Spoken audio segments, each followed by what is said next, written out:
சிவபெருமான் தொண்டையில் இருக்கும் விஷத்தினை கண்டு அதிர்ச்சி அடைந்த விநாயகர், சிறு பிள்ளையாக இருக்கும் விநாயகர் விளையாடிக் கொண்டே சிவபெருமான் உறங்கும் அறைக்குள் சென்றார். அப்பொழுது சிவபெருமான் உடல் முழுக்க வெண்மை நிறத்தில் இருந்தது. ஆனால் தொண்டை மட்டும் கருப்பாக இருப்பதை கவனித்த கணேசன் அருகில் சென்று சிவபெருமான் கழுத்தை தொட்டு பார்த்தார். அப்பொழுது அவர் கண்களுக்கு சில காட்சிகள் வந்து சென்றது. அதோடு கணேசனுக்கு கடுமையான ஒரு வலியும் ஏற்பட்டது. உடனே அங்கிருந்து கண் கலங்கி கொண்டு தன் அன்னையான பார்வதி தேவியிடம் சென்று நடந்ததை கூறினார். பார்வதி தேவி, உன் தந்தை செய்த காரியம் அப்படி என்றார். ஒருமுறை அசுரர்களும் தேவர்களும் சமுத்திரத்தை கடைந்தனர். அதிலிருந்து மிகவும் கொடிய விஷம் வெளிவந்தது.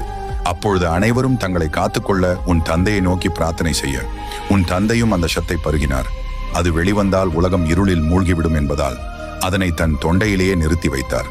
அந்த சமுத்திரம் விஷ்ணுவிற்கு லட்சுமி தேவியை கொடுத்தது, தேவர்களுக்கு அப்சர கன்னிகளை கொடுத்தது, வானத்திற்கு சந்திரனை கொடுத்தது. ஆனால் எனக்கு மட்டும் வலியை கொடுத்தது கணேசா. சில சமயங்களில் நம்மை நாடி வந்தவர்களின் பாதுகாப்பிற்காக என்ன வேண்டுமானாலும் செய்யலாம்.